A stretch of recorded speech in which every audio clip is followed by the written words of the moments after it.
This is a Ben Frank Connection presentation.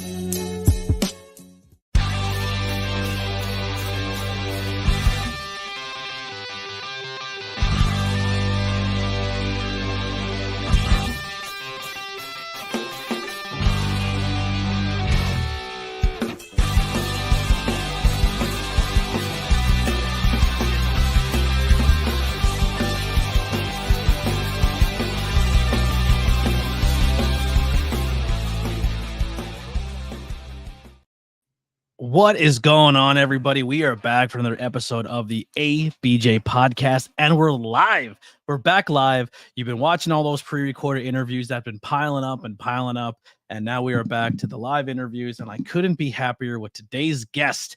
But before I bring him in, let's get the housekeeping done. If it's your first time watching, whether it be live on Facebook, YouTube, Twitch, or over on X, Twitter. Thank you and welcome to the ABJ Podcast. I am someone who likes to interview the independent arts, whether it be independent wrestling, which is mostly what I do, musicians or artists or podcasters or anything of the sorts. If you have a story, I want to hear it. So that's kind of the premise here. If just kind of doing a brand new mission statement, I guess you could say, to the podcast. If you want to check out previous content, I also do things like reviews as well as all forms of different things. So currently out right now is my first ever solo podcast I've ever done in 6 years. I've been doing this a long time, but I've always had a guest or a co-host. But I did my review of Blink-182 one more time. This Sunday, we're doing the history of the Bruiser and Crusher, where are two classic wrestlers. And then back on Tuesday, I'll be doing a review of Teenage Mutant Ninja Turtles Mayhem. And then my next interview live will be next Thursday with the Brothers Grimm, a local tag team, the Brothers Gray, not Grimm, from the local Northeast wrestling scene. There is links and stuff below for my guest as well as myself. So we look forward to you guys going over and following them all on social media. But without further ado, let me bring in my guest, my buddy, Tim Mengle. What's going on, bud? It's me. I'm here.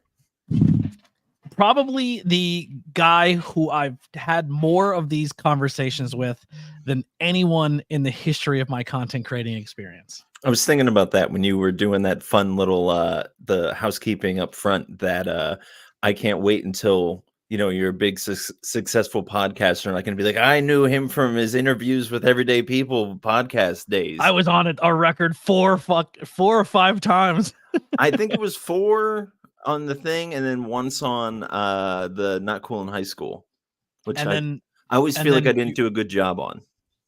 Well, then maybe we have to run it back. Do you come back on the new and Not Cool in High School and we talk a movie or comic books or something? Yeah, whatever. We should do that. I'm really excited to bring that back because I do miss. So you're someone who's been around since pre-ABJ, like the Not Cool in High Schools, the Bangin' Beers, and then the Truth Behind Illusions, which I don't think I'll bring back. And then what was the other one? I'm at Tornado Tag, but you're not a pro wrestling guy. But yeah, all that stuff has been out there. Like I said, we did the Not Cool in High School thing, but mostly the interviews, Everyday People. I've had your mom on. I've had you on. That's right. We did do one with the three of us. Right. Yeah. So maybe I was on 5 times. Oh man! But then you were also, I feel like you were on a Bangin' Beers. I feel like everyone made one appearance on Bangin' Beers. Maybe you didn't, but also you. I think you're right, because I remember might have been the first time that you guys got something shipped to you. Yes, that's something like that. That's ringing a bell to me. Or maybe it was before we went on a podcast. You gave me some beer that was sent to you. That's possible too. I also think that might be what it is. Probably. The first time I ever been termed cross-faced has been with you. Cross-faded. Cross-face is a wrestling move. Cross-faded. Yeah. Where I got drunk and then I was new to the medical marijuana game, and then me and you smoked and I got dumb high. And I just remember being like, I don't think they ever went back and watched it, but we would do these like 2-3 hour podcasts about nothing, but they were amazing and they were gems to me. Links below for interviews with Everyday People. It's all there. It was something I worked on for about 5-6 years before I started this podcast.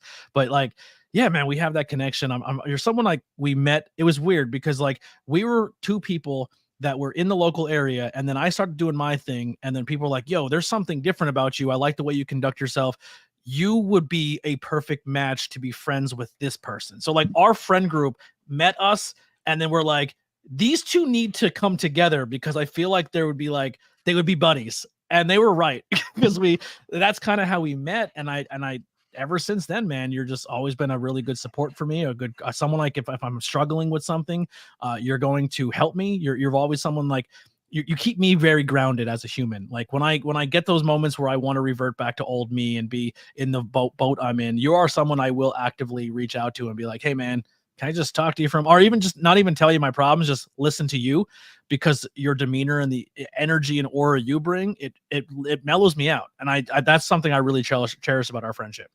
That's just contact high. I think that's what that is. A lot of people tell me that, and I imagine that that's probably just what it is. But I appreciate that, bud, and I feel the same way back. And I think the key link between us is the appreciation for conversation, and just being able to find somebody who has the ability to, or at least in theory, likes the idea of conversing. Yes. And I'm an introvert kind of by nature, but I do find humans intensely curious like you do. Yeah, and so just the ability to articulate one's inner world is like infinitely curious to me, because I feel like it's the thing that we're most aware of, but the thing that we have the hardest time articulating. Yeah. Right? Totally. I totally agree. You're fully aware of this inner, not fully because you have a subconscious, but like for the most part, you're like, you know what's going on, but then the ability to articulate it, even like willingly articulate it, so you have the idea of first being able to like, I want to express myself. You have to go over that barrier, and then you have to have the words to do so. So like true conversation is like, it's like, I don't want to say it's difficult, but it's like something that it's a skill that needs to be learned, like in a video game, it would be like something that builds up over time. Yeah. Speech. Speech level 10. I just finished playing not finished. I'm sorry. I got to the end of the main story for Red Dead Redemption 2. Killing it. Before. Yeah. Only been 4 years. Yeah, dude, I'm late to the game on everything, and I always have been. So like, I'm kind of the same boat. I got a N64 like way after I think it was cool. I got a PlayStation 2 kind of in the middle of its lifespan, and then like no video games until no video games systems until the Nintendo Switch a couple months after it came out. And then you bought the Switch and played retro games. Yeah. You're like, I'm playing Super Nintendo again. So I'm I'm very proud of myself. Well, now I mostly just play handheld emulators. I wish I would have brought mine up. Yeah, you showed me that at Pilgrim the one night. Yeah, because I just bring it to the bar because it's my favorite thing. Because I'm like, I really like, this is a little treat for me. I love when there's a local show that I'm not on and I'm not hosting. I love to just go out to them, with it. Again, this is a little treat for me. I love it when my partner comes out and like there's a lot of people there, but I love going out solo and then just sitting there with a beer and my little emulator and just playing old games and just listening to some band, Yeah, that's a good moment. Pilgrim is kind of the same thing for me, but they have wrestling on the TV, so that I can drink beer and then watch wrestling and hear live music. Yeah. And even if I don't speak a word to anybody, I just love being around the people that are in there, and I have all of my favorite things at one time. It's like it's beautiful. I absolutely love it. Dude, I want this on record. I love live music so much. I don't know if that's ever apparent, but I don't like going to like big concerts. And I've also said that on record before, but I'm just such a fan of like going to like a dive bar or a brewery and just listening to some person like who's just, trying, Yeah. I love that. And then just seeing, you don't even have to be good. I just love the fact you're up there pouring your fucking heart out. Yeah. And like, I just remember like just how stoked I was when I was like organizing my first shows when I was like 17, probably. Somewhere in that age, 17, 18, I was organizing my first shows. Like I played croc rock when I was still in high school. So like not the main stage, the lower stage. I won't say that like I was, that successful, I but was like headlining Croc Rock at 14. yeah, no. I think I might have told you this story before, but it's a new podcast, so I guess all stories are on the Anything table. on the table? Yeah, anything on the Yeah. table. Let's I was in high school and I was in gym class and I got a call on my flip cell phone from a promoter at the Croc Rock, and we were outside like going to like run, and I ran behind some dumpsters and I took this phone call, and my gym teacher found me and like dragged me by my shirt away from like the dumpster, but he like I was still on the phone, so I was like, yeah, okay, so like load ins at 5, all right, we'll be there. And yeah, and then like he yelled at me for obviously doing whatever. I'm like, listen, my band is playing like the biggest venue in this area. Like, shouldn't you be proud of me? Why shouldn't have to be hiding this? Like you should yeah. be like being like, yeah, good Dude, job, if I was coaching something or being around something like, yo, I have a huge opportunity like for my my art, I'd be like, go take that. Dude, Granted, you I want to did just quit? run away. I You didn't wanna- say anything to him. Maybe Yeah. if I would have said something to him, maybe he was Yeah. worried about me, So Maybe. that's fair. I'm not going to throw Yeah. that guy under the bus. But yeah, that was my experience playing Croc Rock. And I also will say this. It's so much easier to get bigger shows when you're in a band. For some reason, like I've been ripping solo I've been playing with a band for the last like year and a half, which has been fantastic. I still do like solo shows, but just being in a band has just so much more appeal to be like you can promote a show around this. And that's so interesting to me of just being able to see like people who start bands have a higher, like a quicker rate of being in front of a larger group of people. Part of that is because they're playing with other bands. So instead of having 4 solo acts trying to get people to come out, you have 4 bands that have 3 people minimum in them, like trying to get people to come out. It's like a great candy bar. Minimum is Yeah. that might be my favorite thing I've ever said. But T-shirt. yeah, minimum Mengle. Yeah, but you know what I mean? It's just Yeah. like it's like inherently like brings in more numbers. Yeah. Yeah. Yeah. And so it's just I don't know. I had one it's take at interesting. a booking a show, and I just got by, and I said I'll never do that again. Yeah, but I mean, you shot for the moon. It was a very big thing. If you just hosted like 4 shows that like Well, the thing was, it was supposed to be a small thing, and then it blew up because it was like, all right, well, what if we just did like someone's backyard and played beer pong, and then beer pong turned into what if we got a venue, and then it was like, what if we do this? And I was like, all right, cool. And then I get a phone call, be like, bro, we're trying to do our album release party, and you have this event going, and no one's gonna come to our album release party. I was like, you want to join? And I was just like, now we have a national act in our stupid, like it was wild. I don't know how it worked, but it somehow did. But it was a time. I mean, hats off to you. That's honestly bigger than anything I've ever organized. It was a lot of it was so stressful. It was the Yeah. scariest. Yeah, it was really bad. But real quick, let's just kind of rewind because we are going to be way off the rails, and none of this is going to make sense. And I hope it's good for people to listen to. But I'm going to be completely honest. I love you all. I don't care because I'm happy for this conversation because I've been away for a couple months away from all my friends. And this is a conversation I need. This is for me. I might even cry this podcast. I don't know where this is going.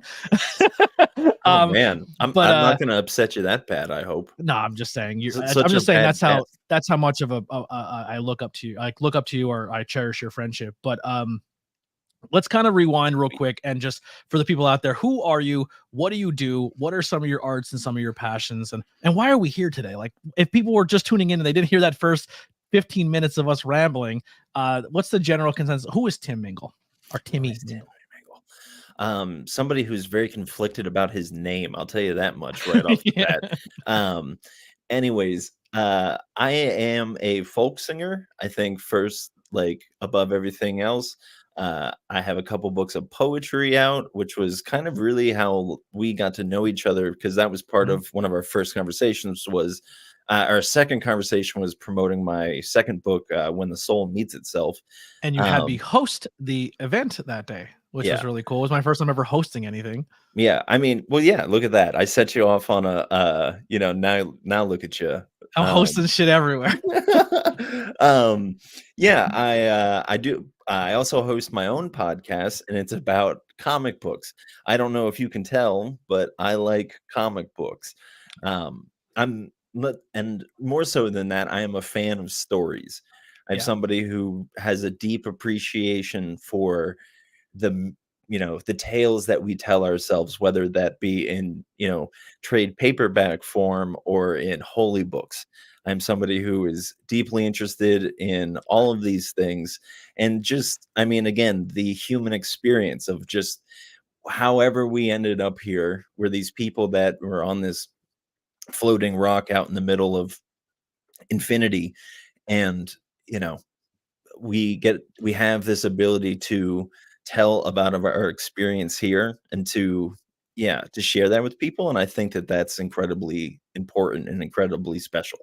Yeah, See, and you used to have a podcast as well. It was more of a religious podcast, and you had me on as a guest, which I think it's notoriously known I'm definitely not a religious person. And even though we're polar opposites in that, that has been a huge part of our conversation of, hey, even though we have completely different beliefs on a spiritual level, we both still want the same things in life and respect that. And I think that's a cool thing about our friendship as well. well, I think for me, like, fundamentally, I think that people forget this, most importantly, like spiritual people, quote unquote, that spirituality is about being human. It's Mhm. not about transcending humanity. And I think a lot of people think that it is, but I think that it's about being human. I come from a Christian background, and for me, that's my interpretation of the world. I now notice there, I didn't say I was a Christian. I just said that that's my background, and that's kind of the world, the way that I see the supernatural, or like the theological uh, foundations of reality. And a lot of people have different interpretations of that, and that's fine. And it's just the worldview that they were brought in up, and it's their interpretation of the reality that they're experiencing. And again, that we need tools and abilities to articulate ourselves, and that's where these religious figures and myths come in to kind of fill in that void of being able to speak and articulate, the deeper truths of reality.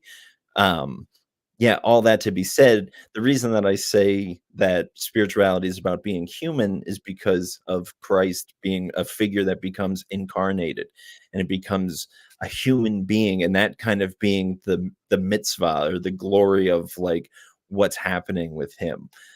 It's not this being that, you know they it's so interesting that the gospels doesn't focus on his resurrected life. It focuses on his human's life.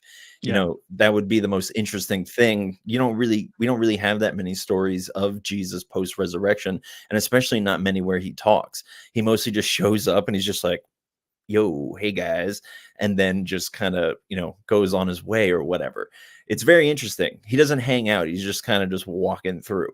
um yeah, and sorry, I just had this random thought. A lot of times when I watch podcasts and I Yes. hear when people start talking about the Bible, it's so fun for me because I studied biblical, how do you say this? I went to college for biblical studies. Clearly I didn't go for English. But It was so all in like Arabic. it's funny when people like talk about the Bible, and then they'll tell a story, or like they'll quote something from somewhere, and I'll be like, that's not in the Bible. And it's Yeah. just so interesting to just be You like, know where I love to hear the Bible on when I turn on Fox News and they try to quote the Bible, and I'm like, you're way off. oh, well, Way and off. like I know, again, we're just gonna keep having stakes in the fire because that's kind of how we roll. Yeah. But yeah, it's We're just punk rock. no one's using the Bible as a holy book. Like, no one's taking it and being I guess that's not true. I know great people who go to church and like whatever, and they read the Bible, and they understand that it's this book that's supposed to be transformative of them, that they would become more like the image of Christ. that is, I believe, kind of what that's trying to do, of being like, how do you become this way? And a lot of Well, people take I that. feel like I'm way close, right? Like I have the hair, I have the beard. I just got to work on those abs. You know what I mean? That's right. Here's Jesus what I'll has say. some abs, baby. Anytime that you think that you're close, the universe is just gonna bounce back at you and just be like, no, Oh yeah, it's been kicking me in the balls. Yeah, I've yeah. been I I've been mean, getting put down. not that I have to be like, Anthony, something's coming for you, but I don't need any more. I need a break. I know. I tap out for now. Yeah. Yeah. But So you also put your money where your mouth is when it comes to your faith and your religion. Well, you don't have to go with the whole podcast on this story, right? But there's a chapter of your life that the new audience can hear. But you graduated high school, right? Did your thing. We're into the Bible, into that lifestyle, into wanting to spread that message. You were down with the clown, as we would say. Like you were a juggalo of the Bible. You know what I mean? And you moved to a different country where they don't even speak English to then teach them about the Bible. That is the craziest, especially coming from where we live in like Northeast Pennsylvania, coal region towns, where going to Philadelphia is like a once in a lifetime thing and it's only 3 hours away. You traveled across the world to a place that is completely out of your comfort zone. Like that's insane to me. And that, to me, that speaks a lot to who you are as a person as well, because that's a huge risk. Well, thank you, man. I'm like, the older I get, and like just kind of I mean, like flash forward to the end of the story, just talking about having a crisis of faith.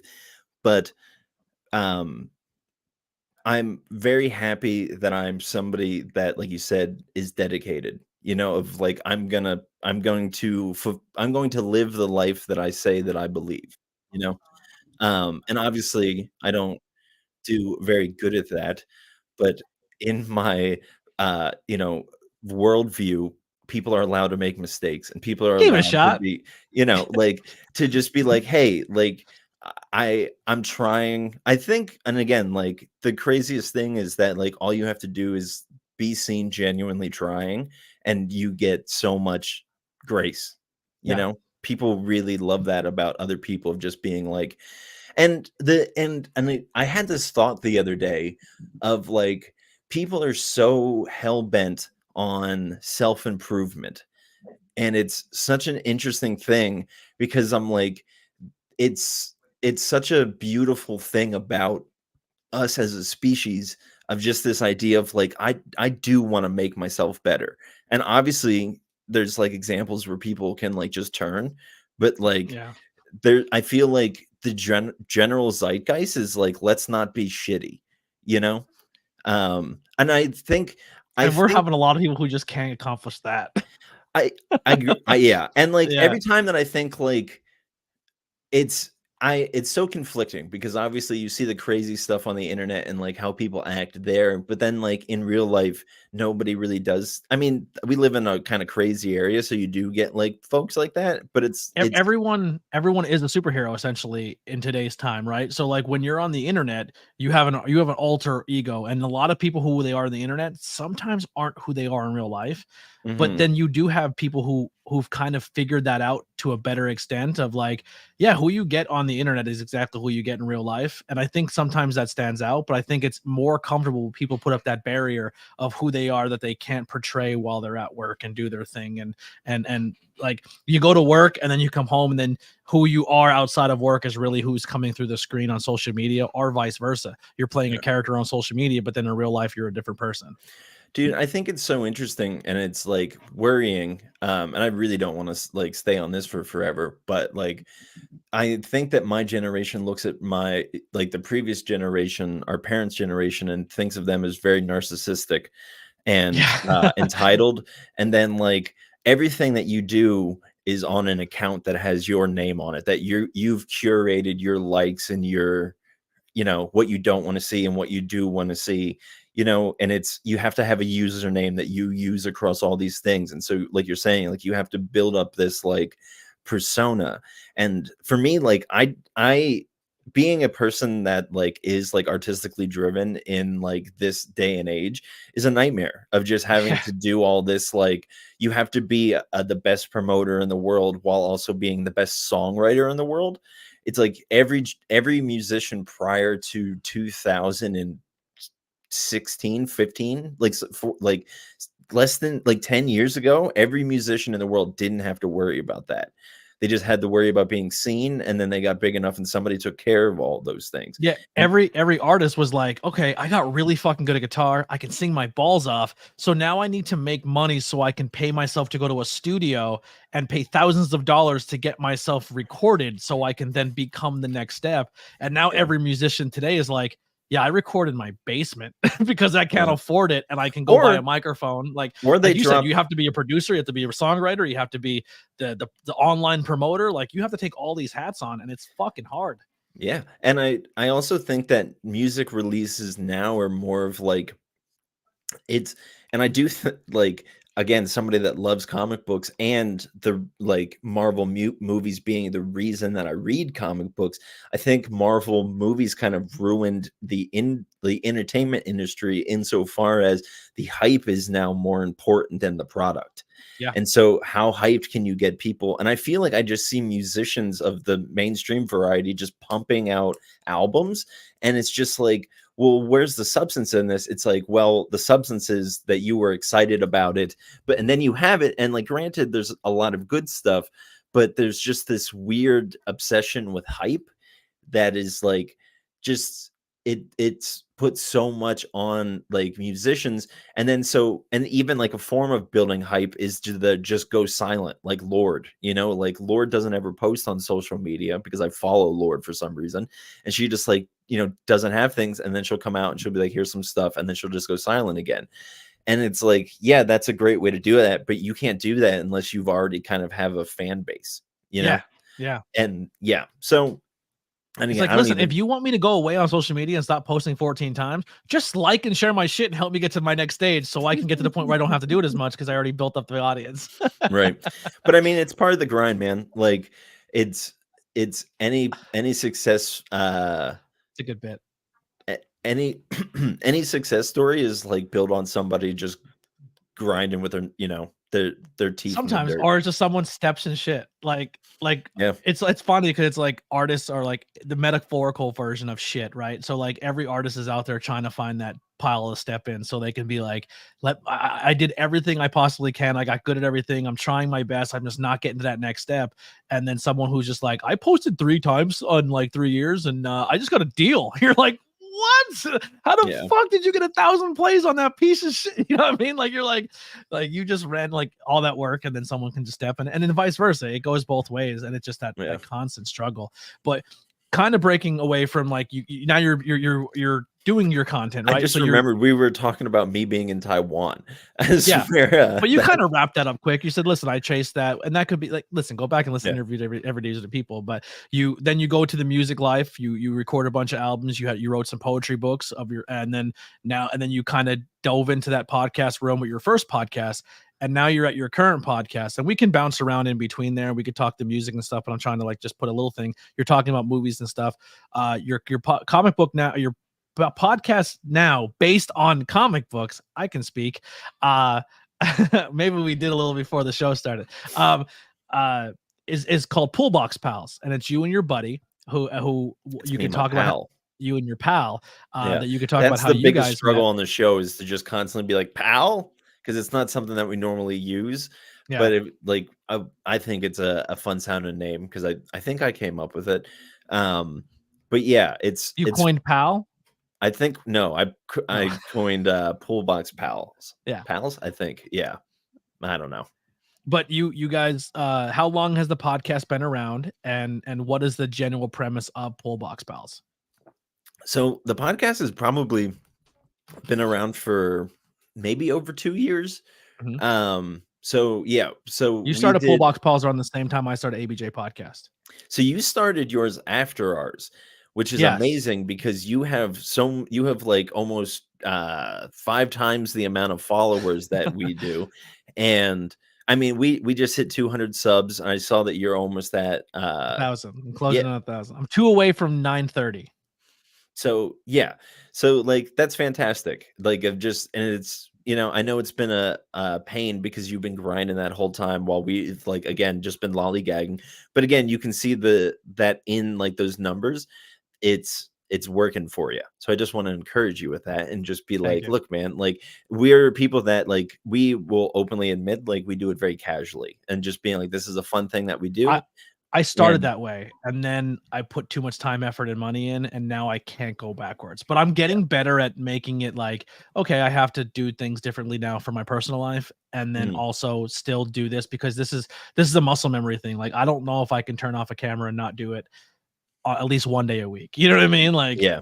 yeah. So, anyways, I didn't really answer your question. Our podcast is about comic books. So, every week, if you're not too familiar with the comic book world, every Wednesday, new issues are released, and that's the day that we do our podcast.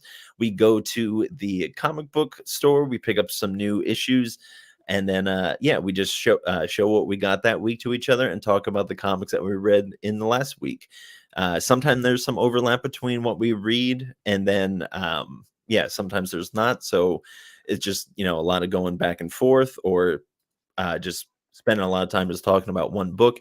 And then every 5 episodes or so, we try to have a guest on and either somebody who has worked on a comic or, I mean, mostly we just have people who've been on worked on a comic. You're probably the only guest that we've ever had on the podcast who isn't like directly related to comics, obviously, besides maybe like Andy. But for me, like he's such a comic head. That's so Oh, Andy we're talking is about someone who goes to a comic book store. I think I've been to 2 comic book stores my whole life, and I it, both times did not walk out with comic books. that's I love it's one of my favorite things to do. It's such a treat for me of just in the middle of the week, just being able to go down there and just look at what's on the shelves. And obviously it's not the cheapest of hobbies. That's why I And don't do it, because yeah, every cent I've made in 6 years has gone to this. yeah. And so like it's fine, like it's just one of those things that's always going to be there. It's not as an industry, it's not seen anything worse than anything that's currently happening within it, so it's not going anywhere. uh my biggest gripe with Marvel movies and the comic book movies, and I wish more people talked about this, but Marvel never did so the thing that made the MCU so popular was the fact that it was interconnected and the Easter eggs. Those were the things that people really loved about them. I it dawned on me like 6 months ago that I'm like, they never made, and maybe they did, but like they should have done like comic book runs in between each like movie where you got to see the characters interacting and then like having other villains. Because one of my least favorite things about comic book movies is that you take like a Spider-Man or a Batman and they have 60 years of experience, and then you have to somehow wrap that up and give him a successful arc within 3 movies, So it's like, why would you not go back to your initial, like the foundation of who you are as a company, what has made you this successful, The books. and like champion them? And not saying that Marvel Comics isn't doing really cool stuff right now, because it is, but they could have really helped the industry as a whole, because people would have went to their local comic book shops, which again, that's where they should be, trying to support, because that's where they started. That's the reason that people like these characters, is because somebody saw them in a comic book at one point in time, you know? I feel like Marvel and DC have kind of like, I'll put it in wrestling terms, but I feel like they've become the WWEs of the world. And then Mhm. they're like, well, what made us is the independent scene where all these people are working for almost no money and struggling to keep the art alive that made our art, but we're already at the top and kind of fuck it. You know what I mean? Like, Yeah. I mean, if you look at it with Marvel at one point, they sold all of their rights to all of their characters to a whole bunch of different people. Mhm. And because they were going broke, and then essentially them selling off those rights then got them into different medias and platforms, and then they're like, oh, this character's going to get a movie now, and then that ascended Marvel even more, and now they're at a point where they're all becoming conglomerated, and Mhm. we're now kind of getting the point of the Marvel universe in the movie wise where we should have been from the beginning, where now characters, essentially they made movies based on characters that they had to use at the time. They're like, well, we have the Mhm. Avengers, but like nobody really cares about the Avengers unless you Yeah. have Wolverine or Spider-Man in it. Nobody Mhm. really, like, because they rather watch the X-Men or they rather watch Spider-Man, and we don't have that. So they built a universe around characters that were kind of new to the most general public. So here's what I'll say about that is, again, isn't it interesting what you can do with a story? Yeah. So it's like you take these characters that people said that, that was the general consensus of people don't really care about these characters. They were kind of B-list or, even lower tiered list characters. And then they're literally the biggest characters in the world, Now, yeah. in like the history of art, these characters will be immortalized, which is insane. And I'm not saying that as a comic book fan. I'm saying that as somebody who, like, Beyonce is going to be immortalized, Yeah. like, as long as we have history of stuff, she'll be a part of that. Do you And so will do you the think MCU. like do you think most of the MCU characters, like I won't say Spider-Man, but like Iron Man, I would definitely say Hawkeye, I would definitely say Black Widow, Captain America to an extent. I mean, he was big, but he was never like in the comic wise treated as well as like X-Men or Spider-Man or stuff like that. But do you think they've made more as characters being in TV and movie than they ever have in book form? Like, financially? Yeah. I mean, probably, but I mean, that's so. I mean, it's hard to say. You'd have to know how much like that particular character is made versus all the comic book sales. I mean, it would probably be close, but obviously the rampant success within a shorter time period versus like, Yeah. I mean, somebody like Spider-Man has always been successful.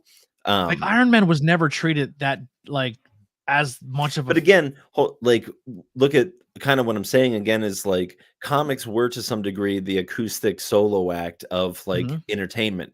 And then they became a band when they got connected into movies. They Yeah. were able to get in front of the more general public, which is what they were aimed. I don't think that comic books were aimed at the general public necessarily. I think they had them in mind, obviously, but I think movies in general, if to something like that, has to have the general public in mind. Yeah, like kind of like when Stephen King writes a book, I think now he kind of goes into writing books being like, what if this was made into a movie? And I think comic book I kind of think got to that point. everybody's like Yeah. that. Yeah. And like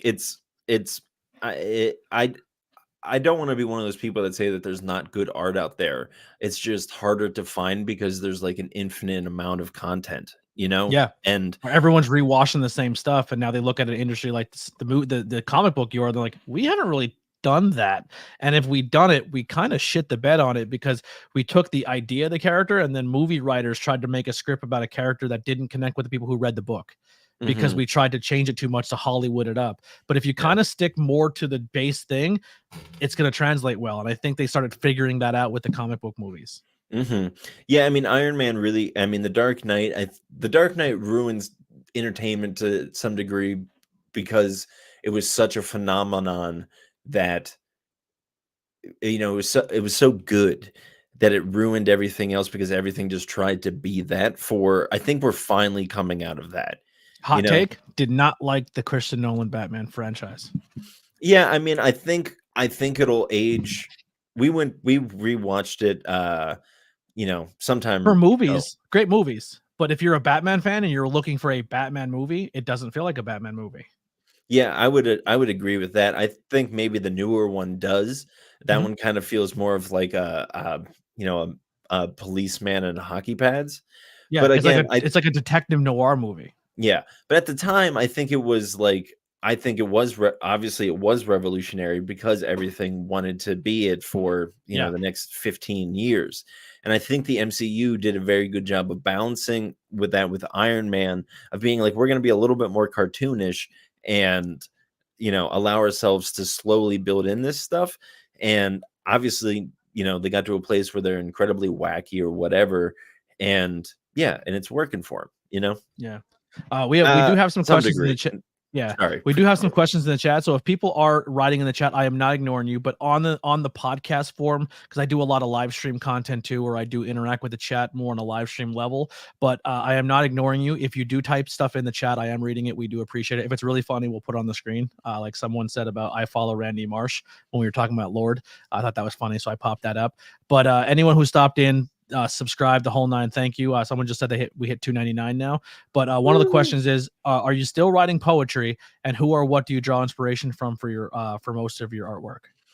Oh geez, I really go in and out with poetry. it's something that, yeah, it it hits me like a hunger of just being like, I need to like do this right now. And I'll like write little stuff in my book like from time to time. And I'm like at the beginning of the year, I was a lot more like into it, but it has been like a hot minute since I've been like very intentional about it, which bums me out because I really do like enjoy it, but I love it more when it like, because again, like it's not something that like I'm not trying to be like the most successful person in the world as a poet. I'm just trying to be somebody who really loves poetry. And so giving myself that like space of just being like, approach this like however you want. Because I think there is like, I have things in my life where I'm a lot more like dedicated, specifically like my music career and my religious studies and those kind of things, where it's like, no, this is something that you have to be intentional about and just give yourself to it, regardless of if you want to or not. Every time I play the guitar, it's not because I want to. It's because I have to be disciplined of just like I have to sit down and do this. And so with poetry, I like to treat it as like, yeah, just this thing that like comes to me, because I do kind of think that that's like the best poetry, of just like this poetry that, yeah, just kind of rises up without it, from within you, and just being able to express that versus sitting down and just constantly writing. I think that is good to like help you like stay like mentally lubricated so that like you can have this ability. But again, at the end of the day, I'm just trying to be like an admirer of words, Mhm. like in the most like douchiest hipster way I could say that. But that's just how I really feel, of just being like, it's so interesting to me. And then again, this is even why I podcast of or I'm just interested into it at general, is that we can take words and just use them to, yeah, just to paint pictures, to build stories, to like, again, like there's that old meme of about a book of just like you're just staring at old dead pieces of tree and hallucinating. It's the Yeah. most interesting thing that like that we can do, that we as like a species, as we've evolved, we're like, let's take these things that we say and like define them and put them into, and like you can keep making new ones and just use them in any way that you want to. And so, yeah, I tried to keep, I don't know, I kind of try to keep that like, it's because I have such admiration for it as like a thing, and I don't want to like, it's not going to be my end all be all. And so like I just want to keep it as like this precious little butterfly that I'm just like, I admire you, and like when I want to sit with you, it's like this thing that it's like It's treating like a yourself treat. to, Yeah. yeah, it's a nice treat. And then like when I'm in it, like obviously when I wrote the books, I was dedicated, but a lot of the books came from like I just found that I had poems, Yeah. like When the Soul Meets Itself was a lot more intentional. But uh yeah, it was just like, oh, I have stuff, I'm gonna put it together. How do you determine when you're writing or in the writing process of like, this is a poem or this would be a good song? See, I am much more free form in my poetry than I am with my music. And part of that is because of the genre that I'm in, of just being like a folk musician. You're kind of very limited, and I won't say very limited, because there's people doing like really awesome stuff with the genre right now, but it is kind of still like you have a structure. And obviously with any sort of innovation, you're trying to build upon the foundation. And so you Yeah. have these things, you have like these specific chord progressions and all this stuff that you're using. And so to me, music is a lot more structured than, again, just how I feel about poetry, of how approaching it of just very much like a lover, of just like Yeah. tenderly and I don't know, very like Do you the heart approach chakra. both in writing process the same way? So you're like, okay, for example, your beautiful partner. You're thinking to yourself, I love her so much. I want to express it in words of a song or a poetry. Uh, Like, do you come to the same thing of like, this is the idea of what I want? And then you have to break it down to like, do I want to put this in song form or do I want to put this in poetry form? Or maybe the way I could express it would translate better into poetry or translate better into music. I feel like I rarely come to a project with an idea. Even when I'm writing, it'll start very just like free for me and go into whatever it's supposed to be. It doesn't have to necessarily be um yeah, and I remember I read this again, like here's like one of the most hipster like douchiest things about me is one time I It's not was those on, hats hanging up. yeah, not it's worse than that. uh One time, the first time that I was in India, I'm like, okay, I'm in India. What's a cool thing to do in India? And so I bought a Andy Warhol book at a bookstore and I started reading it. I'm like, I didn't know Andy Warhol wrote books. Like, that's a weird thing. And the entire book was like, it was just, he had put a recorder on a table and then just transcribed some of the conversations, but didn't say when a conversation ended and just had like a long script of like just dialogue. And it was Yeah. like kind of in a play, but like nothing made sense. And so I'm like, I had two realizations in that moment of just being like, oh, all because somebody's famous doesn't mean that their music is their art is good. It just means that it's out there. Yeah. And the second thing is like, oh, well, then like art is can be whatever, and especially words, like you don't have to be and I think that's why people like ask questions like uh, you know, for me, like when I think about poetry and songwriting, I think about the end outcome as two totally different things because I think a lot of people, when they think about poetry, they think about it in a song form of being like, I went down to the store, I don't want to go to the shore. They think of that as poetry, where for me, I think of poetry as just uh, expression of just being able to put words in. And if you read my book, and this is, I would say, my one of my Achilles heels as a writer is that I wish like spoke my poems out loud more because they do just come out as more thoughts where I would like them to come out more as like articulation of just but I also have a lot of like I'll be going on one thought and then just go to another thought and go within it because I really appreciate and one of my biggest like influences ironically in poetry is a writer named Connor Oberst who fronted the band Bright Eyes and his ability to write songs is so profound of just being able to utilize words and he has this one song called "The Center of the World," where the song doesn't repeat itself. There's no chorus. There's nothing really going back on itself. And he has all these different sections and all these different melodies of singing and all these different ideas that he's painting. And again, that I really love that of just this ability to make a piece of art that isn't just chorus and verse and chorus and verse, which ironically is really how I write a lot of my songs.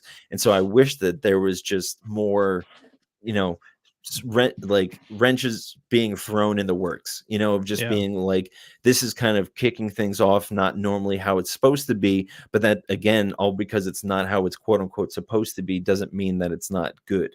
So for me, again, a song is a little bit more structured and you kind of I don't know. Yeah, it's a more structured thing of this is what it looks like for me, and I wish I was a little bit more free form in that, but poetry, it's just all free form for me of just being Yeah. like, let's not limit ourselves to how many syllables are in a line or anything like that, or even a thought. Let's just and again, like what I loved about Connor Oberst was this ability to tell a story without really telling a story. And I think that's so interesting when people tell me that they love the stories in my song, and I'm like, there's so little storytelling. I mean, that's not true. There is a lot of storytelling, but also like I love just statements in music. And I think that like people think that music is just again like this telling of a story, but it can just be the telling of multiple stories that all mean one thing. And again, Bob Dylan was a master at this, and he has a song called "A Hard Rain's Gonna Fall." That's a there you go. So that's a lot of stories in that song. But A Hard Rain's Gonna Fall by Bob Dylan is just him. Literally every line in the song is his idea for a song. And he's like, I saw a something something doing a something something. That's like the entire song is just 6 minutes of him just being like, I saw this happening. I saw this happening. This happened. And just being able to have this crazy ability to just think of all these different stories and these ideas and articulate them while still being like, this song is about nuclear fallout. You know, Bob Dylan lyrically is fucking awesome. Mm-hmm. I hate his delivery. Mm-hmm. I don't like listening to Bob Dylan. Which to me, I always say that's the reason that he's the greatest songwriter of all time. Yeah, because he has the worst Guns N' voice Roses of all time. took his song, and you're like, this is a masterpiece. And it's like, imagine if he just wrote for other people who can sing. Yeah, and I mean, so Jimi Hendrix also took All Along the Watchtower. You know, and I mean, Blowing in the Wind is still, I believe, the most covered song of all time, and he wrote that in like 10 minutes. Yeah, which is insane. Once again, sometimes people step in it, and sometimes people work really, really hard to find a pile to step in. But so here's another thing: is he used to memorize sonnets in like what he would do is like, I'm going to read this poem and then recite it back to somebody one time, and it's like, that's an incredible brain, you know. And so, like, but imagine like he probably took 2 hours to write a song, and then no one fucking cared about it, and then he wrote one in 10 minutes, bullshit, and it's like hit. You're like, fuck. You're like, my whole process of how I do this is now in my, at least in my brain. If I put all this work into something and then something else took off, that like it happens, right? Like I put a lot of work into my podcast, and I'm very proud of my podcast. But then I go and do like a live stream where I fucking sit and watch wrestling, and it triples the views of my podcast. And I'm like, oh, this is not what I want to be known for. Like, it's like funny. Fuck. But those that content is, I feel, more about me, where the podcast is more about my guest. And I feel like I'm learning more to give myself more credit as the host of a pod. Like I started this, and you know this more than anybody. My whole objective was to get my guest eyes on them, right? And I always made it about my guest, but then I had to learn that I had to make myself the brand, and I had to carry myself as the brand, because I always thought of it as a team. Like my network and the people who were part of my other shows, like, we should all do this together, and they all looked at me as the leader, but I always looked at the content we were covering as the leader. And then I had to relearn, and that's why I came back with the ABJ of like, I have, like, people are coming more for me than they are the guests. And then when they come for me, they support me, and then they support who I support, because they respond more to me, that they want to go and support the people I care about. And that's where my content has taken a different leap and change, because now, before, when I'd have somebody on the podcast, they would like, oh, that was fun. But then now when somebody else comes on this podcast, they're like, yo, I got some new followers. People have been communicating with me, telling me they like my art. And I think that's where, at least as a content creator, like how I know this, I went on a huge fucking rant to be like how you change up your style because something different works, but it's not potentially what you want it to be. But yeah, it's fucking insane. But folk punk, let's talk about this for a second. Folk punk. For people listening right now who are like, listen, I usually listen to ABJ because I like pro wrestling, and maybe I start bringing in musician people, and we mash everybody together and realize that no matter what entertainment people do, there's a story behind it. But is folk punk the style of music that you've always done? Was there other styles that you dove into previously and then found folk punk? And why folk punk as an so I'm hitting you with like 3 questions at one shot here. What is folk punk? Did you do any other styles of music besides folk punk? And why does that genre of music speak to you more than others? Yeah. So I'm not going to answer it in that order. No, I don't want you to. So my first couple of bands were like heavier, and they were all like very screamy and breakdown focused, and like hardcore. Just they were hardcore bands. Yeah. And I knew how to play keyboard, and I played keyboard in my first ever band, Spartacus You're So Cute, which was, we called them a metal pop tech core band. So we really love the idea, again, of just being somebody I'm surprised I'm not a jazz musician with how much I love, like, yeah, exactly. Like, of how much I love, like, just free form. and then I picked a genre that is like, well, folk punk isn't a very confined genre. It's actually quite the opposite. But anyways, before I get there, and then I knew how to play keyboard, but it was just inconvenient to play unless like you had one at home, but you couldn't bring it out. You couldn't go to the park really with a keyboard or whatever. And so like I decided I was going to learn to play guitar. And so I started, I think at like 23, 22, something like that. And I'm 34 now. Um, yeah, and like it's just been the second that I started playing guitar, I stopped caring about heavy music. It was like I just turned like 40 when I like picked up the acoustic because I'm like, oh, this is all that I'm about now. It's just acoustic guitars. And I what's interesting is I feel like there was a very strong shift culturally in the underground around that time where a lot of the people who grew up in hardcore scenes like myself were still wanted to play music but just either couldn't do the hardcore stuff or weren't interested in it as much. And a lot of it was like people just kind of just having acoustic guitars around, and um folk punk, I mean, folk punk really rose up out of just fucking punk kids just sitting around doing hard drugs and playing the acoustic guitar, and it's become so much more than that. And it's such an interesting thing to think of because as I said earlier, like isn't uh, folk punk has become like what emo used to be. There was a genre of music at one point in time called emo, and that was a specific actual genre. And then emo became such a buzzword and such a big thing that, a band like The Devil Wears Prada and a band like Hawthorne Heights that aren't really, I mean, they're similar, but they're not really at the end of the day. One's a metalcore band, one's post-hardcore band. And I mean, they've obviously changed a whole bunch since then. But again, it got lumped under this emo brand, which was more of a cultural thing than it was also music. And again, there still retains a true emo music, but it is a dime a dozen amongst the actual emo like subcategory. You know what I mean? And so I guess the way of saying that is like it's like that classic like umbrella idea of like there is the genre of folk punk, and then like the umbrella would be I'm like very traditional folk. There was a time in the I think either the 90s or the 80s where there was something called anti-folk, which was like very tongue-in-cheek folk music. It's folk music. It's arguable that like Woody Guthrie was a folk musician, a folk punk, because he just wrote about anti-establishment stuff, but the foundation of punk music just wasn't there. And so yeah, I am lumped in with the folk punk crowd because I know that like I'm just connected with that world because of my past and like the hardcore scene and just the friends that I've made through that. My music is a lot more like safe, borderline like folk music.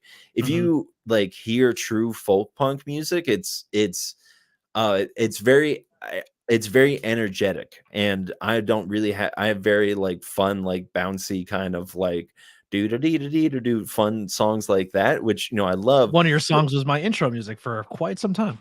Yeah, and I always Medication. appreciate that. Yeah, man, I loved Medication. It's a great song. I wasn't even a pot smoker when I liked Medication. I was straight edge. Not I was a drinker. Yeah, I was gonna say. Yeah, I like pills too. Oh, that's not good. Yeah, listen, body pain happens, man. Yeah, that's why now I smoke weed. I haven't touched a pill in 4 years. That's very good. I'm happy to hear that. But yeah, it's just been a very interesting thing because again, like I kind of said earlier, I think there was this time where the people that were in this hardcore genre just either they got back in touch with their roots of like being more appreciative of like what their parents grew up listening to, like all the like older country, like country that they would have heard just growing up, and just being like, oh, I bet I can do this and put that like punk edge on it, and it's really interesting to watch like country music or like acoustic music as a thing kind of become more popular and mainstream, because there is like a really, really big, I would say still largely like underground scene of like what I would consider true country music being out there and being performed, whereas you see mainstream country music becomes too produced and too pandering, and honestly sounds like too much like rap. And not that I have a problem with either of those genres, but I don't think that it is what people think that it is. You Yeah, know? we like our generation is the generation who watched hip hop and rap turn into something completely different. And we kind of watched the parallels of rap and country at the same time. Like rap and Mhm. country were very dedicated to who their audience were and spoke from a point to that audience, but wasn't pandering. And then when it became popular of what that genre was hot for, then it became, well, that's all this can be. And then it had to be pandering. We're in an era now where it's more pandering than it is feeling, and Yeah. that's where it loses a lot of disconnect. And there's still artists out there who keep the tradition of that music alive, and it's still there. But you're not hearing that on the radio.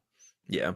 And obviously that's like the glory of the internet, is that people do have the accessibility to find those things if they're looking for them. But again, now you're just swimming in an infinite fishbowl of Yeah, content and other stuff, so it is really hard. And like at the end of the day, I think there is like a lot of ways to like, I have some friends who just want like they do just want to record and just put out stuff, and playing shows isn't the end all be all for them. But for me, like I love playing shows. I wanted to say more of this earlier, but for me, like sitting down, I at the end of my life, one of the things that I will cherish most is all the bands that I've gotten to see that not everybody in the world has gotten to see, because at least I was there and I'll be able to feel like I was a guy who was trying to support these people. yeah, That's kind of one of my things. And it sounds like very altruistic and like I'm trying to like toot my own horn, but I think you need to have things in your life that you're dedicated to. You can't be dedicated to everything. You need to be focused on some things. And for me, live independent like music is like the thing that I like, gets me more stoked than anything else, yeah. I totally agree. But like, I'll take it a step further. Exactly how you described that is exactly how I feel. Like, I will grow up and be like, yo, you should have been there at fucking Pilguru when we were doing emo nights or funk polk nights, and it was just a room full of everyone that you care about that all supported that scene. And then like you even take it one step further, like this is the crowd that used to be at Trippin' Billy's, and then Trippin' Billy's closed down, and like the last night of Trippin' Billy's, like with gas station, no, Japan 4. Japan Mm, 4 ends Trippin' Billy's high gone. Like Trippin' Billy's was our CBGB. Like that was like our bar. Like that's where everybody went. And I wasn't even a huge part of that crowd. I came later and then found about the local music scene, went to like one of the last times ever at that bar. But like that's a moment that nobody will ever have unless you were there, but it's special. I feel the same way about independent wrestling. I feel the same way about mm, having a beer, like at Pilgrim, the craft beer scene. You have a beer that they'll make that after that's gone, you'll never have that experience ever again. And that was made with independent heart, soul, and blood, sweat, and tears. And that's the cool thing about the local music, independence in general. That's why I love like just independent. Like I love the music, I love the art, I love the beer, the mm, pro wrestling, like all of it. Like I'm just so infatuated with that whole entire scene, and it's yeah. just like it doesn't translate to a mass audience, and it's hard to grow being a journalist in this industry. But Mhm. it's something that I think I'm passionate about, that I think people should know about it. I just wanted to say that CBGB stands for Country, Bluegrass, Blues, Yes, and Crystals, or something like that. the guy who ran it Um, was Crystal. okay, I think that was I like, guess yeah, now that I'm looking at it, I'm like, those letters don't match up. But it was a country bar at first, it was supposed to and be a country bar, and it turned into it was the birthplace of punk. well, yeah, Yeah, and it's so yeah, I do think that like a traditional country music, like and punk music has very much like similar like when people heard Johnny Cash for the first time, and I feel this way about when people heard how people talk about like Woody Guthrie and Hank Williams, of just like these guys were like outlaws, and then you hear the recordings and they're just like "Da, da, da, da, da, da, da." And like granted, like you don't get like Johnny Hobo and the Freight Trains without Johnny Cash, without like this super ramped up like and having, I mean, you don't get like, you don't get Johnny Hobo without Johnny Cash or CBGBs, you know, like it's this it built upon itself. But I'll see like pictures of Hank, Woody Guthrie, and he's just like covered in sweat and whatever. And I'm just like, he's only covered in sweat because they don't have air conditioning. It's not because Yeah. like he's just like, he's not like, I mean, he is playing his heart out, but like, again, you listen to those old recordings and they're not shredding, you know, Yeah. but like people heard it and they were just like, my God. You know These what's crazy people- too? When you think about older music, sorry to cut you off, but you like think of the Mhm. Beatles, right? And you when you think of the Boo. Beatles, you think of Boodles. well, you think of Wembley Stadium, you think of selling out the stadiums and the people chasing them on the streets. But I think a lot of the heart and the soul of the Beatles is like their first time on live TV and the dive bars they played at. When people are like, "Yo, this is a bar that the Beatles started," and you see that thing, like that's essentially independent. The lifestyle blown up to 1,000,000 degrees there. Like Mhm. they were one of those first bands who, like, you can say like they weren't put together by a studio and it was like this guy and this guy and this guy. Like it was that scene. Like when you talk about like Motley Crue, like people are like, yo, when they were at the Whiskey a Go Go, like people talk about their independent days and they kind of almost forget the fact that they're selling out arenas 20 years later. Yeah. Yeah. I mean, it's just, it's always a super interesting arc for like Mhm. anyone that's like super successful. And like for me, like I'll just admit that like I don't want to like I think that being a like full-time musician means that you sell yourself to the road. You either sell yourself to the road or you sell yourself to content. And I really don't want to be married to either of those things, but I want to be Too able late to for me. yeah. I do one and I want the other. I want to be on the road. And that's great. And Yeah. like we were talking about it a little bit before of just being like, that needs to be that sold outness to it of just like, you can't like pussyfoot around it. You need to like just want it. And like for me, it's not I've said this multiple times for multiple years that the biggest thing that I want is just to be asked to play shows in different spots. And I'm like finally getting there, like finally have people like reaching out to me and like, hey, you want to come play Philly? Hey, you want to come play like New Jersey? Whatever, you know? And so I that's like for me, I'm just being like, all right, cool. I have achieved everything that I've set out to. And like, not that I don't think people should aim higher than that. I've just known for me is I just want to stay as grounded and into this thing independently as long as I can, because like I I have it for me, my favorite thing about going to a show is just walking around and talking to people and like meeting people. So even like bigger shows of like where you have to like buy a ticket and like queue in line and stuff, like that's so unappealing for me of just standing there Agreed. like cattle of just like I'm just consuming this thing. But and not that I think that that's wrong, because that is like such a like, even I'll even say it's a religious experience, because you are just enraptured in this whole like You feel more phenomenon, you know. energy. The energy of a bigger crowd is unparalleled, It's but undeniable. I can get that energy in a room full of people I truly love. Also doing that same bit you said, walking around and like I honestly I'll be standing next to you for like 2 songs and feeling your vibe and dancing with you and we kind of shuck a jive, and then I go over and I stand with like Amber and then I have a completely different experience, and we like that's the beautiful thing about our local music scene is like you kind of bounce from person to person and you all take in the songs in the moment of that independent show with different people the whole time. Like at least Yeah. that's what I do, and that's I feed off that so much. And I would imagine that like people who are successful, they have that experience with like meeting new people behind the scenes and like all that kind of stuff. And I would imagine that that's how that works for them, of just like Mhm. that camaraderie back there and like all that fun stuff.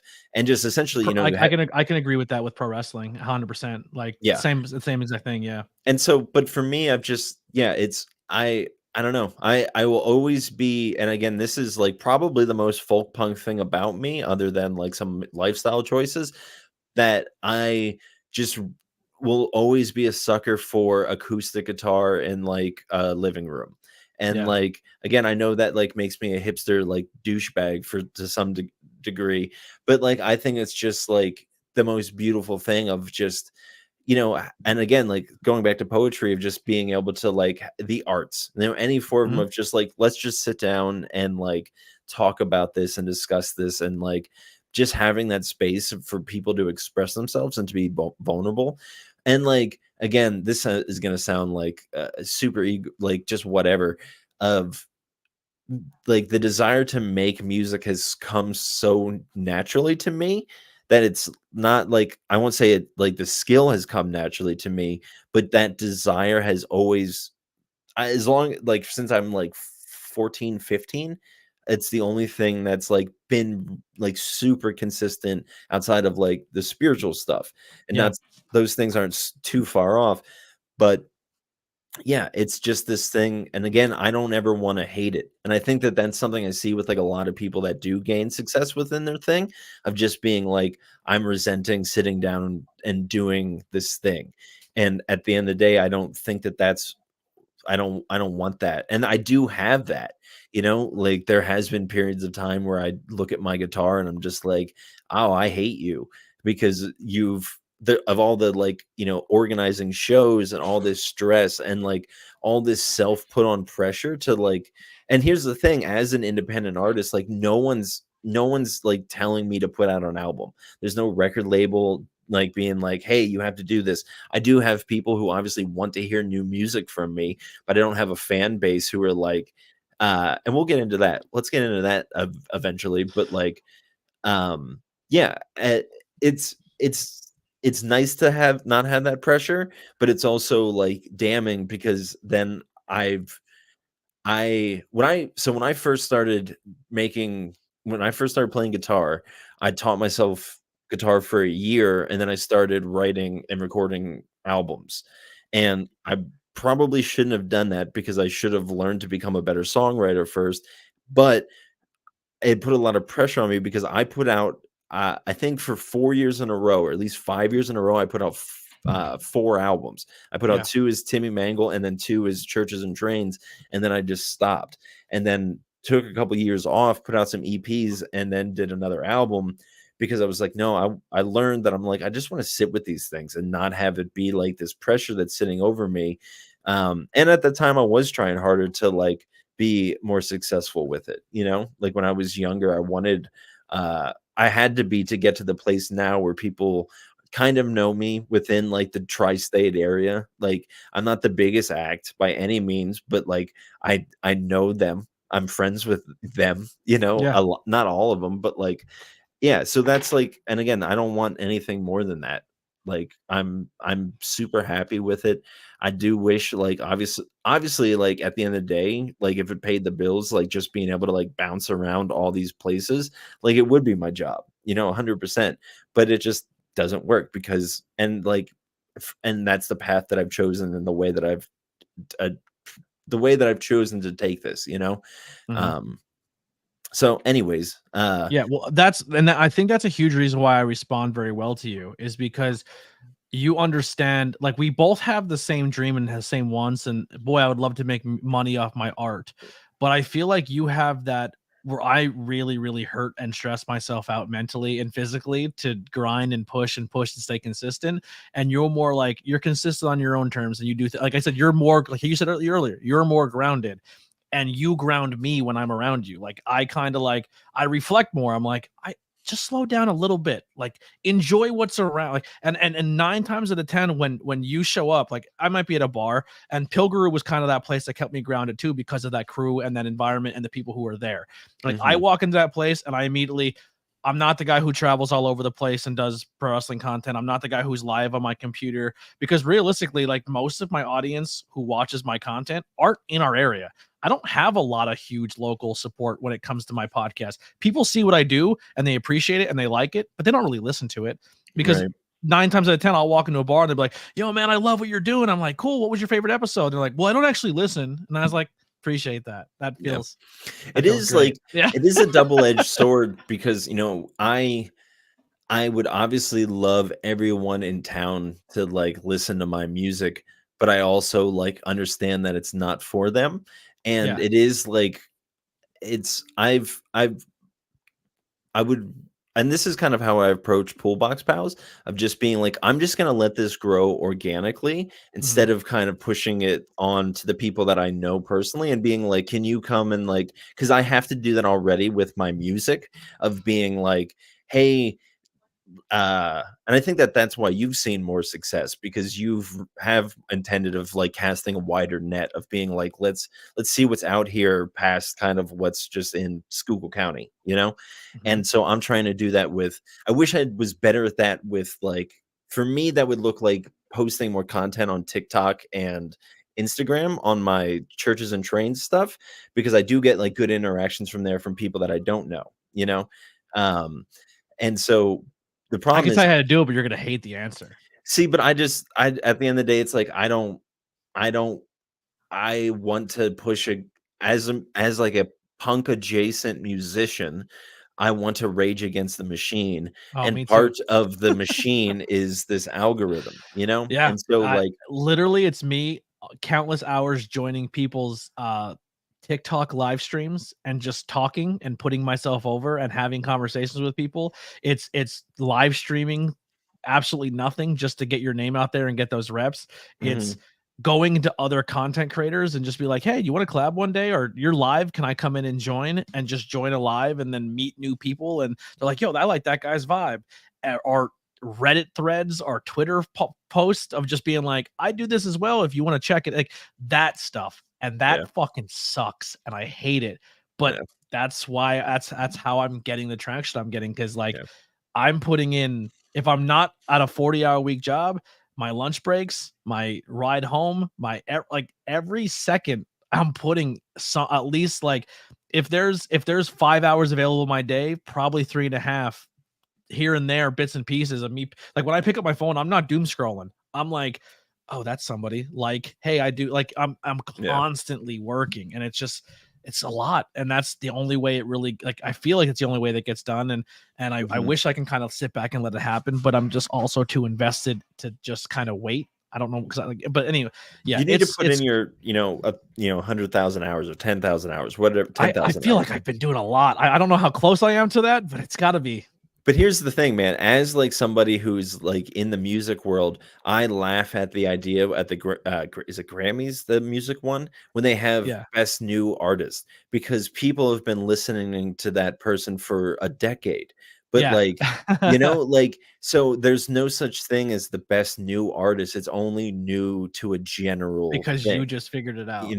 Like, Yeah. and so unfortunately that's you, there are like people who do just like post one video and then their success, and then but can they maintain that is the question, and then like what becomes of them as an individual of overnight success, you know and so like I think it obviously is a slow burn, but it's the only way up the hill, Yeah. unfortunately, that Totally like agree. is, yeah, of worth anything. So um we are over the hour mark, and I definitely do want to touch more on pool box pals. So the idea of a pool, right? So we're gonna really break this down and dumb it down so the let's do audience it. can really get the idea of the content you're making now. A pool is essentially when you go to your local comic book shop and you make a list of the comics that you want and they pull them for you. They put them in your little folder at your comic book store. You come in, buy them, take them home, and that's your weekly pool. Yeah. And the crazy thing with comic books, and I almost said to you, like, I can't believe how you do this because I tried and couldn't. But I also look at it from a retrospective of a pro wrestling fan where I watch 4 different companies and 50 different independent companies, and I can keep track of every story and even someone story that's different as a performer somewhere else under a different name. And I can memorize that and track it all down. But like when you go get a pool, you're getting 5 or 6 different comics every week because comics don't come out on a weekly basis. Sometimes you don't get the next story for a couple months. So Like, do you see how that do you rack back maintain all there? those stories? Yeah. Those are all the different comics I'm currently reading. So if you, I mean, Andy gets like all that in a week, Oh, Andy's but insane. like, Yeah. yeah, and it's I it's it's not that easy, and it needs to be good, and that's, like, what it ultimately comes down to is, like, there is a lot of comics that I read, and, like, even the comics that I love, I don't remember every detail of, just because there is a lot, and there is, like, with comics, there's a lot of, like, subtle details, and, like, you're reading a narrative, and so there might be a detail that's put in that you didn't even know was important until book 4, and then you're like, "Oh, yeah, they did mention this thing, or they did make that movement," or whatever, you know? Um, yeah, so it's it's hard, but like the comics that are good, like, yeah, I'm Jones and I'm waiting for them to show up in my pool box, you know? So, Comic books to me are kind of like sometimes with TV shows, I will wait till the show's done and then go back and watch the show mhm, so I can watch at my own pace and I don't have to wait for the next one. If you're in the world of comics, so I'm gonna really dumb this down. So I'm gonna ask as if I don't know, but just that's let's fine. we're gimmicking this. All right. So if I'm that type of comic book reader, if I don't want just to go out and buy every single issue, what do I do? You get trade paperbacks, which I don't think I have any that you can see. I do have them on the not on the floor, but Don't they on a also call lower them shelf. compendiums sometimes? Or Yep. So yeah, just any like collection of comic books of, putting them all together into one, just kind of read through. Actually, well, I have one over here, but it's under a stack of a bunch of singles, and I don't want to try to move it and drop them all. yeah. But yeah, so I those are really nice treats, and like honestly, they are like, unless you decide that you want to do the single issues, I think they are like one of the best ways to consume comics because Mhm. you can just kind of plow through them without like that like kind of waiting.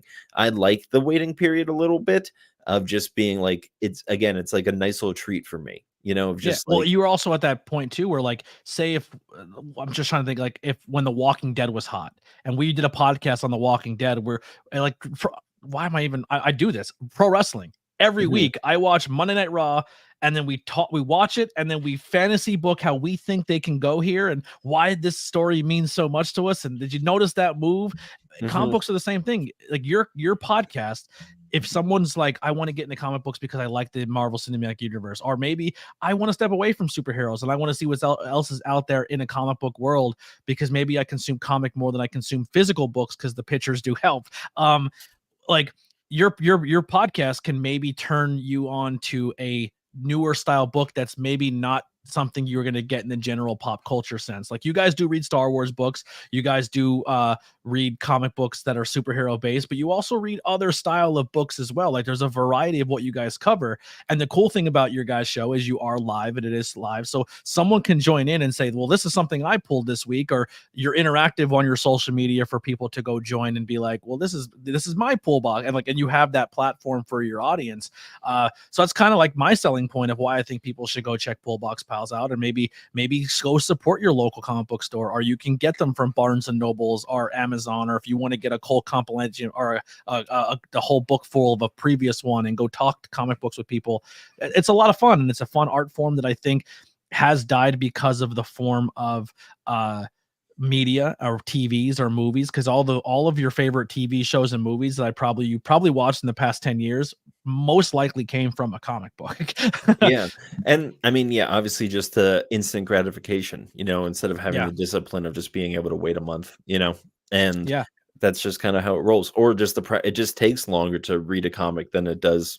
I mean, that's not true. It takes you like 5 minutes to read a comic, but it feels different than just sitting and watching a TV show, even though it Yeah. takes longer to consume one story. But Now, week to week from your podcast, is there issues that you guys actively pull together? So there's like a few different books that you're on the same wavelength of like, what did you think of this story, and kind of bounce the idea off one or two different stories that arcs that are going, and then you have the ones that you read on your own and try to like not convince the other one why they like it, but more or less plug it. So like, is that kind of what's going on with the show? yeah, I mean, we rarely ever are like, "Hey, are you gonna pull this?" Because I again, like one of my favorite things about comics is just like of just like what's showing up on the shelf today. A lot of people look and like know what's coming, and I'm not into that.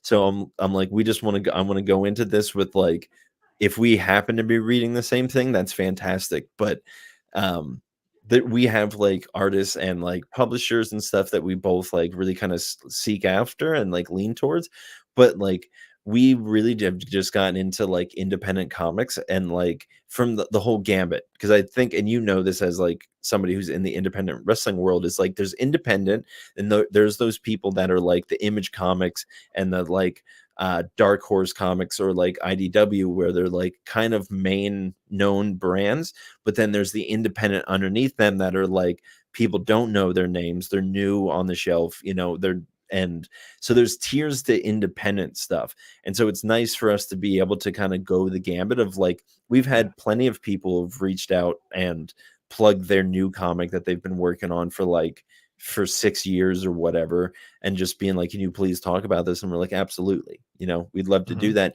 And then we're also reviewing Mark Miller, who is technically an independent comic book artist, but he's one of the most current renowned comic book writers. So it's just interesting what the word independent means. Again, it's just not mainstream. So like an example of that, Andy Header, who has been a guest in your podcast, is your independent wrestler. Yes. And Deppen is more like, he's still independent, but he's on a more of established brand of independent wrestling. Like he's on the brand right before you go to TV, and he's been in a company that has been like a TV company. So like that's kind of a different layer there. We're like in a different realm of like the wrestling that has connection between us, because we both know both those guys. But yeah. 100%. What are some? Well, here's a question, Timmy. Do you have any of the Fable series? No, but I do know of Fables, but I've never read it. Again, like music and like comics, it's such an and we say this all the time on our comic book podcast, of just being like, there's so many comics. There's so many comics. Like every week, like just the amount that come out is ridiculous. And it's a shame of not being able to get to all of them. And again, like I don't even think that I'm that heavy of a comic book reader, if I'm being honest. There's people that read so much more than me. And there's even this question here, like it's a different layers. Like, how do you feel about webtoons, or do you prefer hard copies over digital? So webtoons are essentially online comic books because they don't have the money to distribute them, or they do, but it's not on a regular basis. I believe Lily does read a webtoon that is now published that you can pick up in Walmarts. I forget what they're called. I'm sure she'll say it, but like that's like, do you have any of those too, where you look at for webtoons, or are you mostly just a physical comic or digital? Like, is there a preference there? No, I mean, and again, it's just art. And even some of the comics that I've actually just read this comic this past week. I'll see if I can find it over here. That is there it is. Hold on. Sorry. No dead air. It's called Sunflowers, and it's smaller than a traditional comic, and it's just an autobiographical comic about living with bipolar 1 disorder. And so there's not really even a firm narrative. There's just this girl telling about her stories. Art. That's a sick art. Yeah. And again, comics can just be such a beautiful thing. And this is just an individual telling their story, Yeah. The webtoon is called Lore Olympus. Nice. Yeah. I'll check it out. Yeah, because I mean, I read things digitally, because I do have some subscriptions to things oh no, I guess I don't, because Comixology got bought by Amazon. They shut it down, which is a real shame. I had that, and then that got ruined. But there's actually, I'll plug this. There's a comic book app that's starting called Omnibus. They're very small, they're very independent, but they've got really cool indie artists on them. Go check that out. I've been not working with them, but we've done emails back and forth with them a couple times, just telling them how cool they are and stuff like that. So yeah, check them out. What are some comics out currently that you are reading, or that you would recommend to the audience here today? Oh my goodness. I mean, if you're just trying to get into comics, into mainstream, if it depends on what you want, it's, again, that's so hard, because it would just be recommend an album for everybody. And my album, real quick, so I don't want to cut you off, but I want to kind of paint a picture here for the audience of what you're about to say, but maybe do something here. But comic book stores are not I guess you would think a comic book store is anymore. When you walk into your traditional comic book store, they're almost broken up by a Barnes and Nobles, because comic books aren't just your superheroes and you're this and you're that. I remember taking someone to a comic book store the one time, oh, they have a whole horror. They liked horror. They like horror movies and scary, and they were reading scary books. And then they're like, I like true crime books, or I like more adult. I love horror comics. Honestly, those are some of my favorite. Obviously, I'm not a huge fan of the super just gory for the sake of gory ones, but one of the best comics I read last year was a book that I always just sound ridiculous when I say the name, but it's called Horror.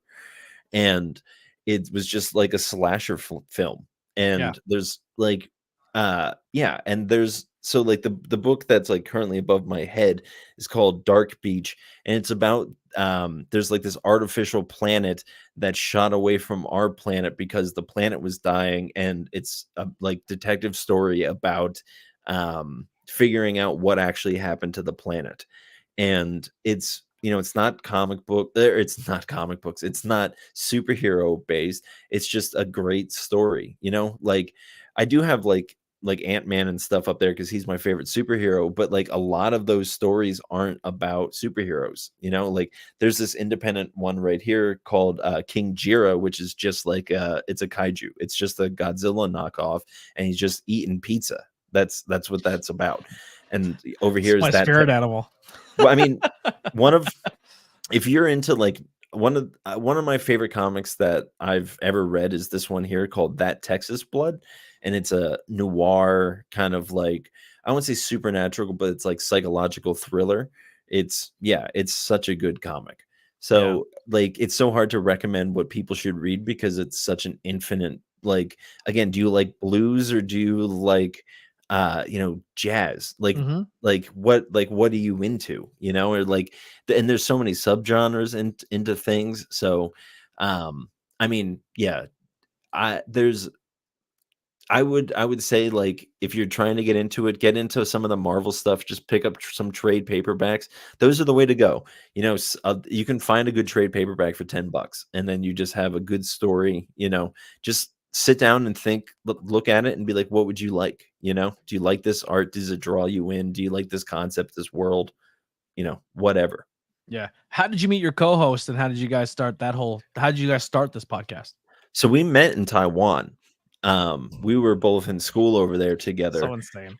And we were into comics over there, and we would download them from the internet and just read them together. And there was a couple places that you could get physical ones in English. Obviously, there was like a lot of manga like everywhere, but just couldn't read it.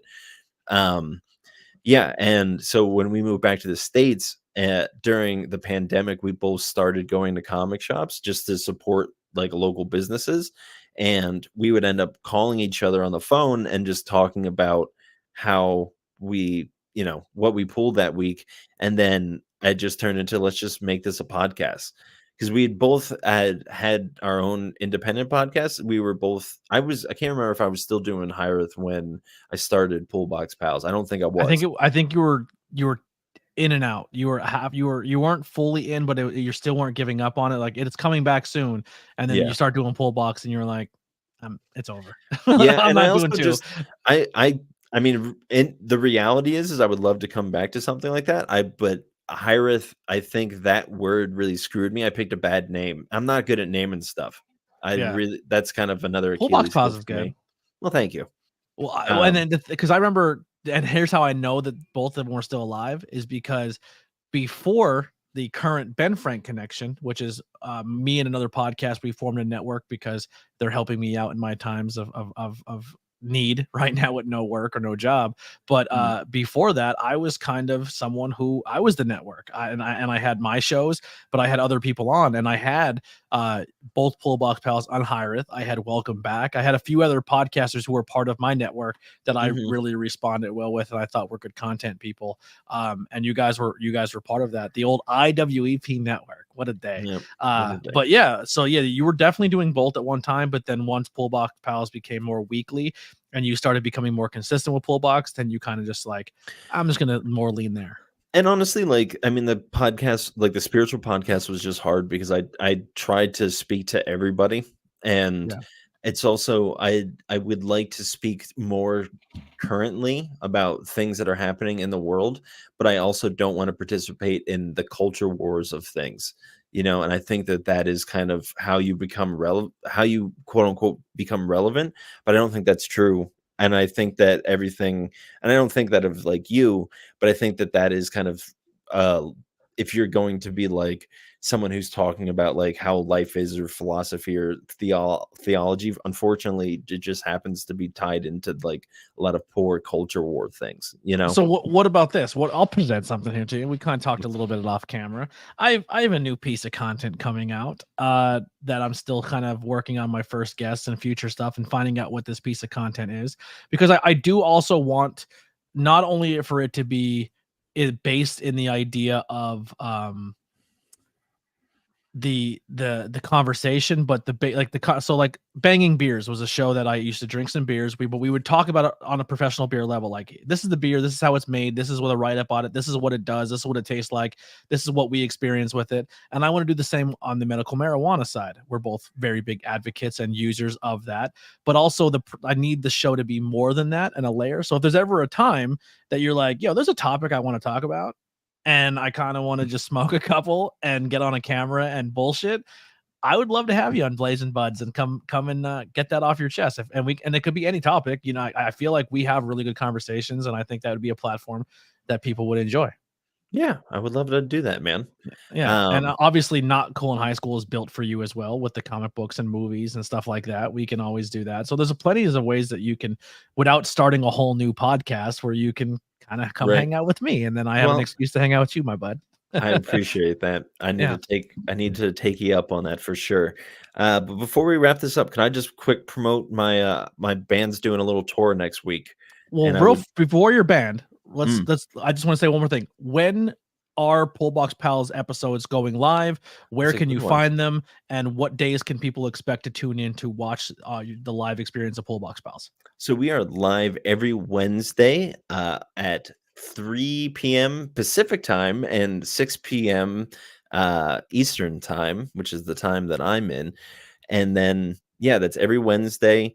So you can just follow us on all the social medias. We're on TikTok, we're on Twitter, Facebook. Everything is just Pullbox Pals. So go look that up.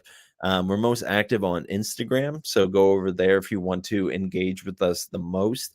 But yeah, we do post videos on TikToks that like just little clips from our shows. I edit those, and they're a lot of fun. But yeah, if you're into comics, or just have enjoyed hearing me talk and would like to hear more of my voice, come on through. And there you go, you found us. Yeah, all links are below for their social medias, as well as where you can find. So yeah, please subscribe. We just hit 200, so it would be nice to just keep rocking and rolling in the free world. There you go. Now, Tim, is there anything else you'd like to plug or get out there to the people? Sorry, bud. We just have this a tour coming up next week, and I'm super excited about it. And I don't want to, not put that out there, because got to do my due diligence to all the people who've helped me set up shows. So we're doing a 5-day run next week, starting on Wednesday here in Pottsville, Pennsylvania. We're going to be playing at Pilgaroo. I'm going to be doing these first 3 shows with a guy named Greg Reckus, something like that. He's from Canada. He's on tour. He reached out to me and asked me to hook him up with this Wednesday show. And so I was like, you know what? I haven't done like a little tour in a long time, so I'm going to set this up. And then I just got some other shows, and I ended up just kind of riding his coattails for 2 of the shows. So Wednesday, March 13th, we're going to be at Pilgaroo. March 14th, we're at the Goat on Main in Stroudsburg. These shows are all in Pennsylvania, and that was my dog, if you heard that. And on Friday, the 15th, we're going to be at Do It Now Screen Printing in Philadelphia. And then the 16th, I'm in Art Altoona in Altoona. It's Art Altoona Center or something like that. I'm playing with a guy out there called Kevo Can't Dance, who I haven't seen in years, so I'm super excited to see him. I'm playing with like a bunch of great acts down in Philly.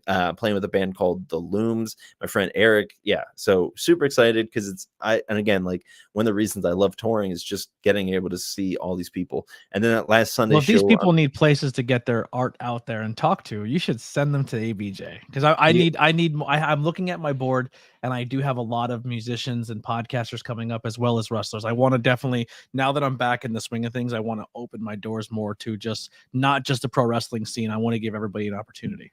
Nice. Yeah, I'll definitely do that. And then the last place on the Saturday, the 17th is Sunday, the 17th is with, is with Billy Trey. Billy Trey is also playing, but it's at Curry Donuts in Wilkes-Barre. And so check out Churches and Trains. How did you get a show in a Curry Donuts? Oh, I know the people there's some dudes that work there that have just been hosting shows there for years. That's awesome. So, it's kind of like the Denny's thing. Like, we're here to fuck you up, Denny's. Yeah. So it's really cool. I love those guys. Shout out to George and Cody because they're awesome dudes. So, and just everybody who's helped me out. So, oh, there you go. That would be awesome. Yeah, like I said, check it out at Churches and Trains. Yeah, our music's on all of the streaming platforms. Here's what I will say is I've recorded everything that you've heard and all the instruments that you hear on these things, and it's not as good as it could be, but go ahead and give it a listen because there's definitely some spirit there. But this is the first time that I've really talked about this publicly. I figured I'd give you a little bit of a sizzle. But Exclusive. Churches and Trains is hitting the studios within the next couple of months to record something. So you're record it with the full band. We're going to record it with the full who's band. all in the full band for people? So the full band is going to be me, Steve Mazer, and a buddy of mine named Morgan. He's a local teacher. I don't know if he wants me giving out his full last name, but no, that's fine. Yeah. So yeah, and then maybe some other people. I'm still trying to see what I can do, but yeah, we're going to be releasing something. There's a part of me that wants to go back and re-record like a lot of my old albums, or at least like take songs from my old albums and then like redo them in a proper studio setting. But I just kind of want to get this new album out first and just have it be a completely new thing. And so I think the thing that we haven't even recorded it yet, but the songs that we've written for it, I'm very proud of, because everything else that I've done before musically has mostly been about romance and about love. And this album there's a lot of sillier songs and very like politically driven and like social commentary songs, which I'm just proud of, because I pushed myself to not just be like, oh, I'm sad, because I'm not really. Like, I mean, I still struggle with stuff, but like I would be singing about heartbreak that doesn't exist anymore, you know? Yeah. Well, I recently, and we'll end on this note. Recently, I was when I go pick up Lily to come hang out, she comes up and we do some like art, and she does her stuff. She does crocheting and projects and stuff like that. Nice. And she helps with logos. She's awesome. And when we were doing wrestling shows, she would help film stuff and stuff for me. But on the way back because like an hour drive up and an hour drive back, I had her listen to Churches and Trains. And I also had her listen to Beelzebub and the Screaming Demons. There you go. Beelzebub and the Screaming Demons. Yeah. She was a fan of both. And I was like, these are probably like, this is just a taste of our local folk punk scene. Like, but we have a really big folk punk scene in Schuylkill County. I mean, honestly, Pennsylvania is one of the best folk punk scenes in the country. Yeah. One of the like most popular current folk punk bands is called Apes of the State, and they're from Lancaster. Oh, wow. And yeah, and Philly has a really big scene. So I've been very lucky to be a part of like a lot of what goes on. Not a lot of, but like be a part of things that happen down there. And yeah, there's such a good folk punk scene in Philly. So shout out to the O Fox, the Looms, Proper Punctuation, Matt Charles. Like, there's so many good bands down there. And also like that's just in Philly.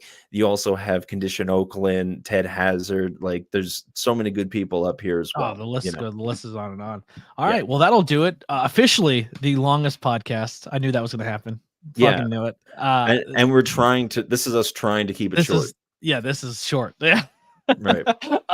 But thank you guys so much for listening to the podcast. Make sure you check the links below to follow Tim on all social media, as well as Poolbox Pals, which is live every Wednesday at 6:00 Eastern time, 3 Pacific time. If also you want to support, there's merch below for ABJ Podcast. I just put a bunch of new t-shirts out. The one I'm probably most proud of is the New Japan spoof. So New Japan Wrestling has this lion, and it's a cool looking logo. It really, really is. But I spoofed it, but I also kind of it says on it's the King of Pro Wrestling, and I didn't want to refer to myself. I mean, I do have some t-shirts where I may take the crown of King of 570 a little bit, but I kind of went with something a little different, and this is it here, the Voice of the Indies. So that's the new shirt, and I'm from Monterey, which is Golden Bears, and every town is kind of broken up by their school, and I thought that was a cool little nod to be where I'm from. The background of this podcast is essentially Monty City, Pennsylvania. Like I'm very rooted in where I'm from. And then we have the new merch out. 316 Day is coming. If you're a pro wrestling fan, we all know Austin 316 or the Bible verse. I think that's where they might have got it from. But we have the ABJ 570 and the ABJ 666. And maybe there's one coming next month on the 20th. Who knows? Be on the lookout. Who knows? But a lot of cool stuff coming out. I just started doing Assassin's Creed Mirage streams, as well as playing Pokemon. So that's been going on, as well as we sneak in some Call of Duty every now and then when I don't want to do anything fun. We're live every Monday for Monday Night Raw, Wednesdays for Dynamite, Fridays for SmackDown. So there's a lot of fun things always going on the channel. We're brought back Not Cool in High School. Bangin' Beers is coming back. Blazing Buds is coming back. I'm pumping out the content because I refuse to lose. But we'll see you guys next time. Also, if you want to support the Ben Frank Connection, Oslo is our network. There's exclusive ABJ t-shirts that you can't get anywhere else. So like, once again, that black and gold is my thing. We got some coal mining shovels. We got the Keystone. We got the Bear Paw, a little bit of everything, but exclusive merch if you're an ABJ fan that helps pay for things like StreamYard and keep things going for our network and our podcast. That'll do it for ABJ Podcast episode 115. We will see you next Thursday with the Brothers Gray, an independent tag team from the area. Can't wait for talk to them for episode 118. And in between that, we got a lot of other things, but we talked about in the front of the show. We'll see you next time. If you're watching this, make sure you hit like, subscribe, the whole nine. This is live pretty much every Tuesday and Thursday for the podcast, all social media to keep up with all that, as well as if you are listening to this on the audio platform, a 5-star review goes a long way. So if you're listening on Spotify, there is a Q&A of what you thought of the episode. Leave us a review there, and if any reviews come back, we'll read them on the next one. But we have a lot of cool stuff coming. I love you guys so much. That'll do it for us at the ABJ Podcast. Here's some music by the Converse Kid. We're out of here.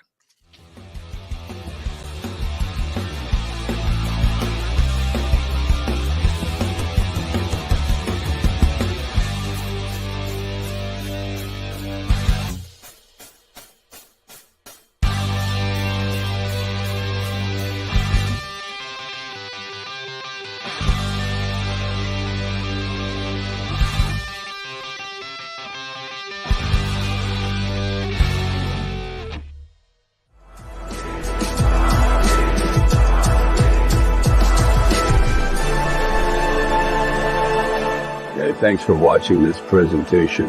Like, share, and subscribe for more.